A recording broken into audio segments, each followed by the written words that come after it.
ہم معاشی سیاسی جمہوری بحران کی طرف بڑھ رہے ہیں. ہمارا مقابلہ غربت، بے روزگاری اور مہنگائی سے ہے. وزیر خارجہ بلاول بھٹو نے اعتراف کیا کہ ملک آئینی بحران کا شکار ہے. کراچی میں تقریب سے خطاب میں کہا کہ آپس میں لڑتے رہیں گے تو آئین ہمیشہ خطرے میں رہے گا. جب تک ہم آپس میں لڑتے رہیں گے مزے تو کوئی اور لیں گے.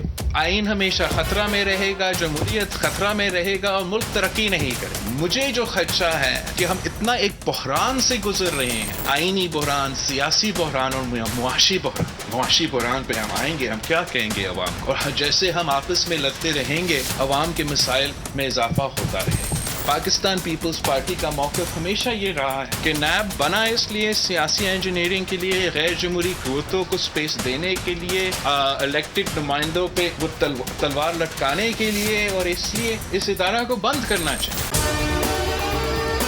اور اگر آپ کو ہماری یہ ویڈیو پسند آئی ہے تو لائک پر کلک کیجیے.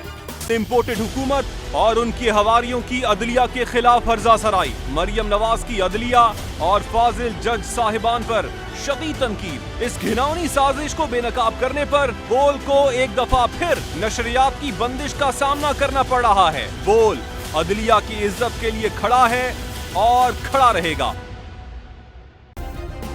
سبسکرائب کریں اور بیل دبائیں تاکہ کوئی خبر رہ نہ جائے.